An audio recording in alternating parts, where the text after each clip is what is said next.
O custo de tudo é o esforço. Não o esforço de um dia, não o esforço de fazer uma vez, o esforço diário, cotidiano, o esforço repetitivo. Esse é o custo e essa é a questão importante. Eu vou usar uma metáfora importante. Esforço é banho. Tomou hoje? Ótimo, parabéns. Amanhã, de novo, no outro dia. Esforço é diário. Não existe dieta de uma semana. Começando por esse campo. Se você fizer uma dieta de uma semana, vai descobrir que o peso que você perdeu é vingativo. Ele volta acompanhado. Ele volta com amigos. Você quer, se é importante para você, isso não é definido eticamente, é só uma questão de vontade. Você quer emagrecer, é um projeto de reeducação alimentar para toda a vida. Quer guardar dinheiro, não é que no mês de dezembro eu vou guardar dinheiro, é um péssimo mês para guardar dinheiro. Não é que no ano que vem eu vou guardar dinheiro, tem que ser hoje. A todo instante, esforço é banho, é diário, é repetitivo. As pessoas chamam isso por uma palavra não tão recente em português, mas muito usada agora: resiliência. A capacidade de enfrentar pequenas crises. As plataformas marítimas não caem por causa de tsunamis, elas caem por causa das marolas diárias. Ninguém mais escuta ninguém, façam o teste. Ao voltarem a casa hoje, digam à pessoa que lá ficou: eu estou cansado. O que os senhores e as senhoras ouvirão? Quem está casado há mais de 12 horas sabe. Eu estou cansado. O que eu escuto em casa? Eu também. Eu acordei às 4, acordei às 13. Eu tenho uma dor de cabeça, eu tenho um tumor. É uma concorrência permanente. Ninguém ouve ninguém. Estamos loucos para falar a nossa opinião sempre. Então, ouvir para que essa ação estratégica. Lembrem, as escolhas são livres. Insisti nisso desde o início. As consequências são obrigatórias. Eu como o que eu quiser, a consequência é obrigatória. Eu bebo, fumo, faço o que eu quiser, a consequência é obrigatória. Eu acordo a hora que eu quiser, a consequência é obrigatória. Então é preciso lembrar sempre que você é livre, mas você não pode produzir a consequência diretamente dentro da sua liberdade. As decisões são feitas em meio a mudanças. As decisões são feitas em meio a um mundo muito complicado, um mundo de mutações muito dinâmicas. E eu sou um ser histórico, que tenho consciência que dentro dos meus limites não posso vencer a morte, não posso vencer a lei da gravidade. Não há nada que eu possa fazer quando o avião entra em zona de turbulência, quando o avião arremete em Congonhas. Não sei se vocês já passaram por essa experiência. Tenta aterrissar, não consegue e decola de novo.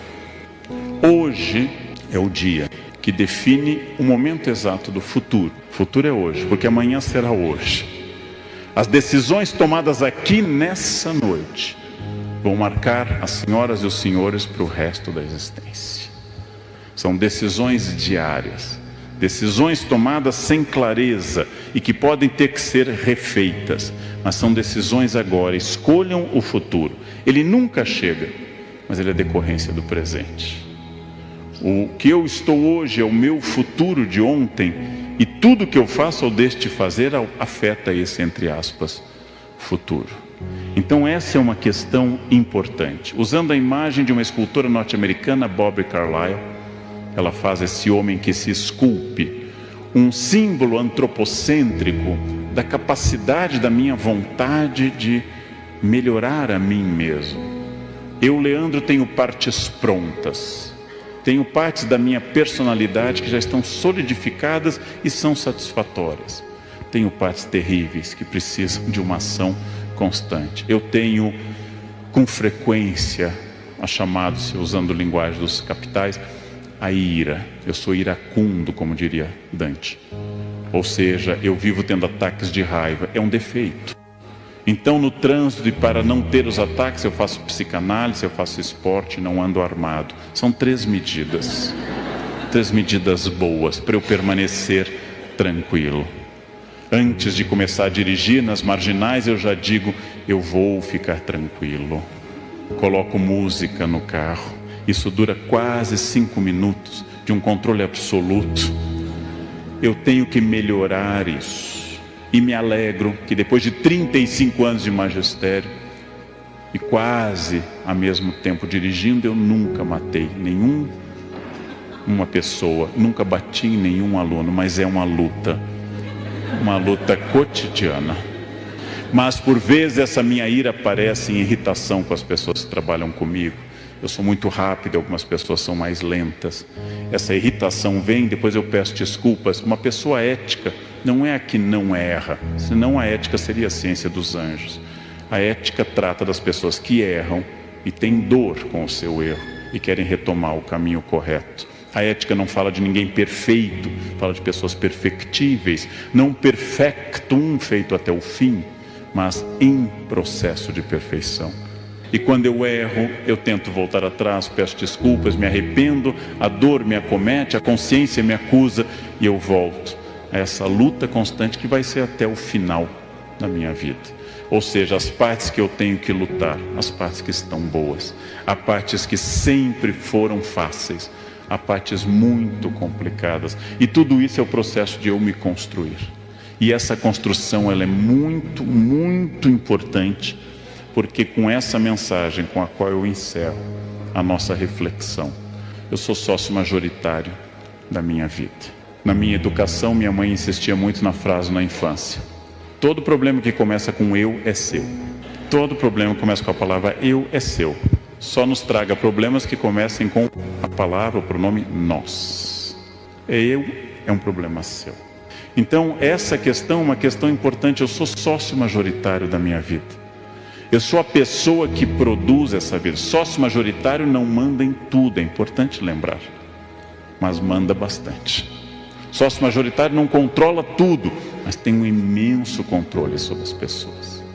Então eu sou o que produz a minha vida. Muitas pessoas me dizem: está chegando o Natal, eu me sinto triste no Natal, não gosto do Natal. Bem, transforme seu Natal numa data alegre. Faça, não fique reclamando. A pergunta que Freud fez antes de morrer em 39, por que as pessoas buscam a infelicidade e quando encontram, permanecem nela e se surpreendem? Façam o Natal alegre, mudem a estrutura da festa. Ou seja, façam as coisas acontecer. Sou sócio majoritário da minha existência. Eu tenho uma consciência enorme disso. O corpo que eu tenho, o que eu sei, a família que eu construí, o conhecimento que eu acumulei, as minhas virtudes e os meus imensos defeitos começam com o pronome pessoal reto, eu. E é assim que dolorosamente eu sou fruto de uma vontade ou de uma falta de vontade, de uma ação ou de uma falta de ação. E eu poderia fazer mais ou menos, mas sempre de acordo com essa propriedade de ser sócio majoritário da minha existência. Isso é uma questão extraordinária para a gente passar adiante. Sejam autônomos, tornem-se adultos. Não confundam liberdade com voluntarismo, fazer o que quer. Liberdade é eu fazer o que é preciso. Só o ser humano é livre, porque só o ser humano faz o que é preciso. Os animais não são livres. Se eu pisar na cauda do leão, ele jamais vai dizer: eu senti que não houve intenção. Então, apesar de estar doendo, eu entendo que não. Leão não distingue entre crime doloso e culposo. Nós podemos fazer essa distinção. Você me machucou, mas não estava com essa intenção, foi acidental. Eu tenho liberdade que não é a liberdade do meu desejo, não é uma liberdade hedonista da busca do prazer, não é a liberdade de fazer o que eu quero, mas o que eu preciso. Eu sou humano porque faço o que eu preciso. Ou seja, eu sou humano porque eu faço o que é necessário e não só aquilo que eu quero. E vou começando a sofrer dessa verdadeira, ou ter o privilégio dessa verdadeira liberdade estratégica. Eu sou sócio majoritário da minha vida. Sigam a norma socrática, conheçam a vocês mesmos. É uma transformação de vida. Conhecer a si muda tudo na sua existência. Façam frequentes exames de consciência do seu dia. Não precisa ter nenhum projeto religioso para isso. Pode ser psicanalítico ou religioso, como preferir. Como eu me comportei hoje, a quem eu ajudei, a quem eu incomodei, com quem eu fui grosseiro, com quem eu fui bom, como eu posso melhorar amanhã. Ou seja, trabalhem sobre si, trabalhem a sua possibilidade, sejam sócios da sua existência. Isso se chama autonomia, Isso se chama protagonismo, isso determina a estratégia. Pergunta básica: onde vocês querem estar o ano que vem e daqui a 20 anos, que é até onde eu posso, no meu caso, imaginar? Daqui a 20 anos, onde eu quero estar? Com quem? Se vocês tiverem clareza do ponto final, terão clareza da estratégia. Se tiverem clareza da estratégia, correm o risco de chegar lá. Correm o risco, não a certeza, mas a chance matemática de chegar lá. E nisso, o resultado de tudo isso é chamado de plenitude. Para uns, para outros, simplesmente uma palavra tradicional de raiz indo-ariana: felicidade.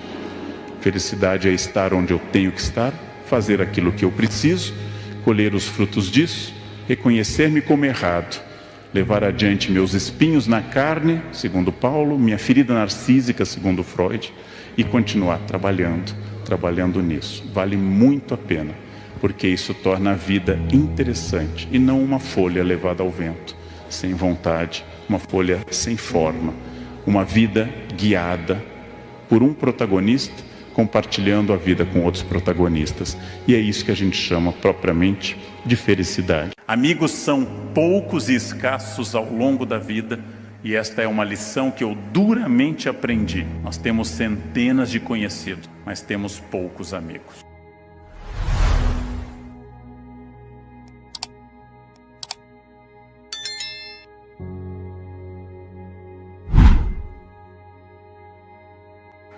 O campo ético tem, e esse é o nosso tema de hoje, eu tenho que falar a vocês do ponto de vista racional, por que é melhor ser ético e por que a vida com ética é uma vida mais fácil. E aqui eu vou dar uma das indicações importantes: só pessoas éticas têm amigos. Pessoas não éticas, a ideia não é minha nem de Aristóteles, mas de um filósofo que escreveu um livro aos 18 anos, Discurso da Servidão Voluntária. Uma pessoa não ética tem apenas cúmplices e não amigos. Uma vida sem amizade é uma vida vazia. Uma vida sem amigos verdadeiros é uma vida desperdiçada. Só pessoas boas têm amigos. Pessoas desonestas têm cúmplices. Quem disse isso? O nosso querido Etienne Laboissy. Ele disse que os maus não têm amizade, eles apenas se entretemem. Eu acrescentaria: os maus têm medo de uma delação premiada. Os maus olham para a pessoa que foi procurá-los, tem uma caneta espiã, um gravador, porque aparecer gravação ultimamente é moda. A pessoa que tem um amigo não precisa ter essa preocupação.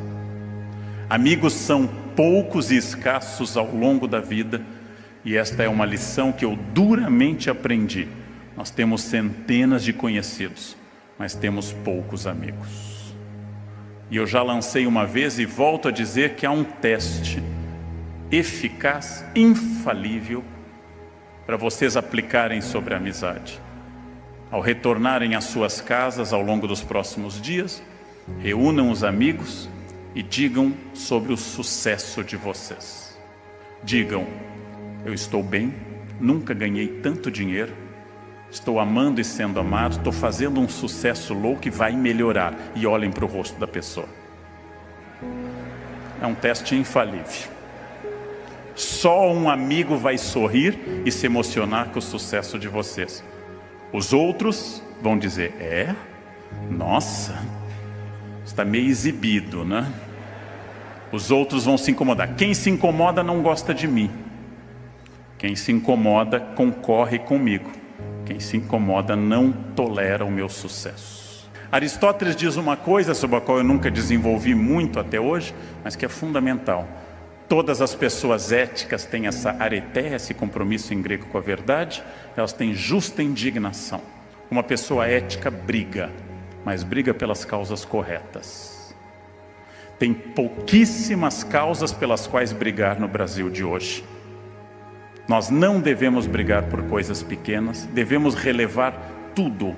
Gente inconveniente, gente que fala alto, gente chata no trânsito, tudo isso é de menor importância, ou citando uma ex-autoridade federal, de menos importância.